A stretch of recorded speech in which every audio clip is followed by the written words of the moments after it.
I am now honored to introduce Marissa, who is our Mission Moment speaker today. Before she begins, I would like to just kindly ask that no photographs be taken, with the exception of our professional photographer, videographer, and immediate family members, and that no information about Marissa's story be shared publicly without her knowledge and prior consent. Thank you for respecting her right to be in control of how she chooses to disclose her personal journey. If you were able to watch the 5-minute video of Marissa before today, it will be very easy for you to give her a warm welcome.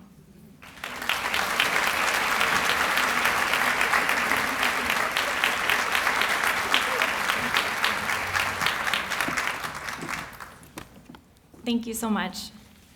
All right, I'm gonna try to, there we go. I think that's okay. Can you guys hear me okay? Yeah? Okay, awesome. I have a loud voice, so that works to my benefit. All right. Good afternoon, everyone. I'm Marissa Bailarian, and it is an absolute honor to be with all of you today. As I look around this room, my heart is spilling over with joy because we are all here together talking about faith and mental health, two of my most favorite things to talk about. As someone who has woken up every single day for 17 years, battling an invisible mental health condition, I am dedicated wholeheartedly to not only ending the stigma, but to incorporate my faith along with it. Because if it wasn't for God's work in my life, I wouldn't have known my purpose, and therefore, I wouldn't be alive today. I have battled OCD, obsessive compulsive disorder, for 17 years, and for the last 6 years have battled with depression. Unfortunately, many people have used the phrase, "I'm so OCD," but what you will learn today is that OCD isn't as simple as wanting a clean room or organizing your shoes based on color, and depression isn't just about being sad. Both OCD and depression are very challenging, as you never know when something or someone will trigger it. And right in that moment, you have to decide what the next step is going to be. So, let me give you an example, just to make it a little bit lighthearted. I didn't actually have this written down, but today, I went to get my hair done, I went to get my makeup done, and for those that are sitting in this audience today that work with me, they know that this does not look like me. I actually took the time to get ready today. I work at Children's Hospital, and so wearing scrubs every day is quite wonderful. But so I felt like I was having it all together today. You know, everything was going well, and I was like, yep, I'm smooth sailing. So this is what happened. I left from where I was getting my makeup done, and I get to what I think is this place. And I remember it saying in the brochure that it's going to be hard finding parking. And I'm looking around, and I'm like, well, I guess so. I mean, I found a parking spot. It's not that, what are they talking about? Only to find out that I went to the wrong location on Good Hope Road in Milwaukee, and I called my dad, and I'm like, Dad, where is this place? And he's like, honey, you're at the wrong location. And I was like, no. But I'm telling you this story because in that moment, I had two choices. Either I could have allowed my mind to snowball and be like, I'm so stupid, I'm worthless, why did I do this? This is just like me. Or I could have said, you know what? Everyone makes mistakes, right? Miley Cyrus. And everyone makes mistakes, right? And it's okay.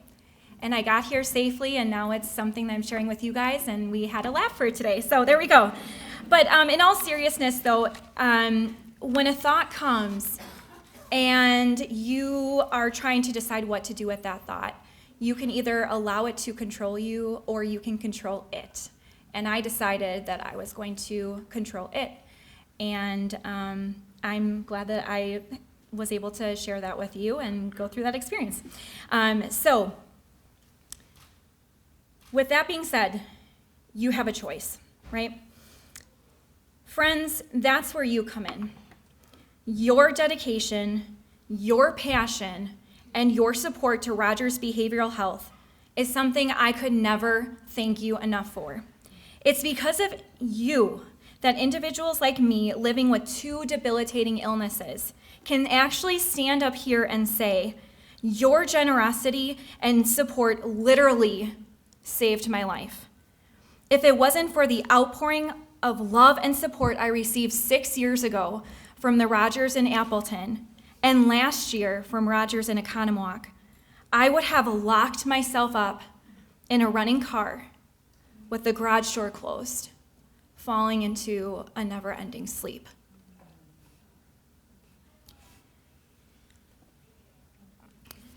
Okay, I didn't think I would cry. While I'm standing in front of you talking about what my plan was for killing myself, it isn't an easy thing to listen to, let alone talk about. As a former Rogers patient in the partial hospitalization program for OCD, and then the intensive outpatient therapy program for anxiety and depression, I learned that communication and community are needed for healing. So today, I stand up here. Whether you may realize it or not, you are part of my healing process. We are all in this together. In addition to communication and community, I would like to briefly highlight 3 imperative areas that affect our overall well-being. But before we get into that, there's something that I would like to share with you. 6 years ago, May 25th, 2016, was a day that would change the rest of my life. I had hit rock bottom. Little did I know that from that point forward, I was becoming healthier a little more each day. But as I sat alone in my hospital room, I was done with life. I didn't want to be here at all. My mom had contacted the suicide hotline for me for fear that I would take my own life. And she wasn't wrong. I had every intention to kill myself that day. But being the obedient person I was and still am, I was taken to the hospital.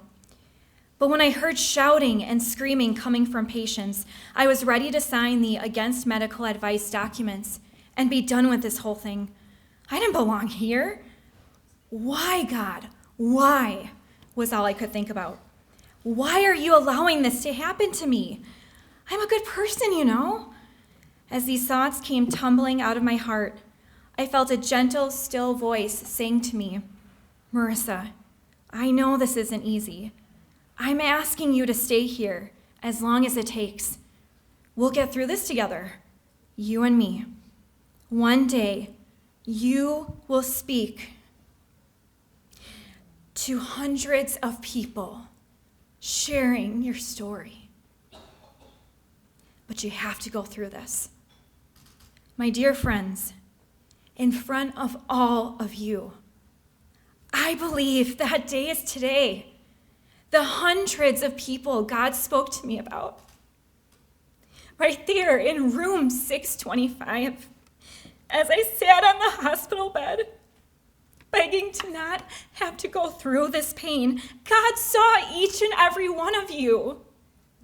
He handpicked every single one of you sitting here today to fulfill what he spoke to me 6 years ago. You see, friends, you are my purpose. All the hard work, the agonizing tears, and joyful moments leading me to this moment in time, speaking to every single one of you. So thank you from the bottom of my heart for saving my life. I will never forget this as long as I live. After I was discharged from the hospital in early June of 2016, I moved back home and began Rogers OCD partial hospitalization program in Appleton, Wisconsin. It was during this treatment program that I learned about CBT, cognitive behavioral therapy. There are a variety of strategies to it, but one that I found to be the most helpful was ERP, exposure response prevention. In this type of therapy, you're exposing yourself to thoughts, images, objects, situations which cause anxiety and could start obsessions. This is done with the supervision of the therapist. I need to add that. The prevention component is to not give in to the obsession. So let me give you an example. When I was at Rogers, one of the exposures was to touch the bathroom door handle and not wash my hands after. Thank you, Rogers. Let me tell you, oh my Lanta, that gave me great anxiety as my thought process was, what if I touch something after touching the door handle and the germs from my hands go onto that object that I just touched? Then what if someone touches that thing that I just touched, and then the germs go from that object into that other person's bloodstream, and then they get sick because they touched that? So that was the exposure. There's a second part, and that's the response prevention. The response prevention would be not to tell anyone that I didn't wash my hands. Again, thank you, Rogers. It may sound simple, but it's not. The anxiety feels so overwhelming as I possibly can't have anyone get sick under my watch. The trick with this therapy is twofold: to not give in to the obsession and to not give in to the compulsion. For someone who has been diagnosed with OCD, it feels so freeing to give in to the compulsion. Why? Because then our anxiety lowers, or so we think. It lowers just for a moment, but what ends up happening is it doesn't stop there. It will feed on to something else, and then to something else, and something else, and it becomes this vicious, never-ending cycle. So, knowing what you know about OCD and how the thought process can go, because it's different for each individual, let's add COVID. Yeah, fast forward to December 2020. We are in the heat of COVID. COVID cases were on the rise. Social distancing, quarantine, isolation, masks have all become part of our daily lives. Enter Marissa, someone clinically diagnosed with OCD and major depressive disorder. Oh, and let's also add that I ended up getting COVID, and I live with my parents, and my biggest fear is to not get someone sick, and they both got sick. So, I had thought I was doing well from the time I was discharged from Rogers in 2016 to 2020, considering all that happened. To start off, my husband and I went through a brutal divorce, and because of that, I lost many dear friends. I had to start from the ground up in terms of employment, working as a cashier at Target, which caused, and there's nothing wrong with Target, but it caused me to feel like a failure because I had worked so hard getting a bachelor's in education, followed by teaching third grade. After working in retail for a few years, I was ready to work at a place where I could handle more responsibility. So I became an admissions counselor at Bryant and Stratton College. While helping students pursue a degree in medicine, I found that I too had become very interested in the medical field. So I applied at Children's Hospital of Wisconsin, and I've been working there for almost 2 years and couldn't have asked for a better job. While there was obvious good change that occurred from 2016 through 2020, the difficult change still lingered. The depression had built up over the years. It was a slow building up, but come December 2020, I had almost hit rock bottom once again. I was sitting on the couch with my parents, actually weeping. I wondered why I had gotten to this place again, wanting to die. I didn't have a plan this time, but I knew I just wanted the pain to end. All the pain that had built up over the years, in combination with COVID, I was done. I couldn't take on one more day, and that's when I felt God saying to me, it's okay to ask for help. It's okay to go back to treatment. I tried to push his voice away, saying what I said years ago in the hospital, I'm much better than this. But I knew God was right. I knew that to get better, I needed to get help. So I made the phone call to Rogers, and I was placed in the intensive outpatient program for depression. As I walked through the doors at the Silver Lake Outpatient Center in Oconomowoc, I felt at home again. Caitlin, my behavioral health specialist, and Beth, the nurse practitioner who monitored my medication, changed my life. I am honored that both are with us today. On the first day of treatment, I remember sitting with Caitlin in our individual treatment rooms crying and saying, I thought I had it all together. I mean, I did interviews with the local news regarding mental health. I'm writing a book. People confide in me when they're not doing well. I feel like I've let everyone down. But instead of telling me that what I should think or do, Caitlin listened. She cared. When I was ready to listen, she said, Marissa, I'm so sorry you're going through this. I know it's hard. I have seen people in your exact same shoes. Try thinking of treatment as a tune-up. Every so often, you have to take your car in for a tune-up to make it stronger than before. Well, friend, this is your tune-up. And I'll never forget those words she said. Beth, on the other hand, changed my life in a different way. I met with her about once a week or so to make sure the medications I had been taking were being monitored. For a few years after my sister had been diagnosed with ADHD, I had seen tendencies in myself. Difficulty paying attention, impulsivity, and hyperactivity were things I had struggled with. When I brought up this concern to one of my doctors, she shut it down right away. But not Beth. Beth listened. She asked questions, and she cared. We tried medication, and it worked just how it was supposed to. Through Caitlin and Beth's help, I have been able to discover things about myself that I never knew or had forgotten about.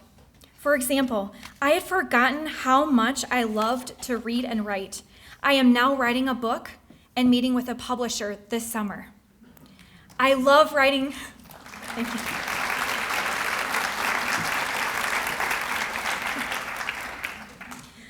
I love writing cards. So approximately 500 Rogers patients across the state of Wisconsin will be receiving a handwritten card. Yes, you heard that correctly, handwritten. But each one of them will be receiving a handwritten card this Christmas. My hand may be sore, but putting a smile on a patient's face is priceless. You see, Rogers isn't just a name. To me, it's a lifestyle. From the time I had been at Rogers to present day, I have not stopped working on improving my physical, mental, and spiritual health, which leads me to the idea of self-awareness, being true to myself, but more specifically, being true to my body, mind, and soul. So what does that look like? How are we true to ourselves when we are constantly being told that we are not enough? Well, the first and most important thing is that you are enough. Always was, always is, and always will be. I stay true to my spiritual well-being by reading my Bible every day because it gives me hope, peace, and purpose. I stay true to myself by doing mental exercises every day, whether it's thought-challenging worksheets provided to me by my therapist, practicing mindfulness, or practicing self-compassion. I stay true to my physical well-being by making healthier food choices, exercising, and getting enough sleep. Staying true to ourselves looks different for every one of us, but what stays true is that we all need to practice it. Well, I have just the things for you. Every single one of you should have received a white bag, and in that bag, there are a couple of items in there. I was a former educator, so I like to have tangible reminders on things that I talk about. I have included hand wipes, which represent the physical component, and a journal and pen, which can be used for the mental and spiritual component. However you decide to use it, the choice is yours. In addition, I have included Hershey Kisses to remind you how loved you are, as well as thank you cards. I want to end by saying that each and every one of you is loved and have a purpose. I also want to extend a huge thank you for donating to spiritual care.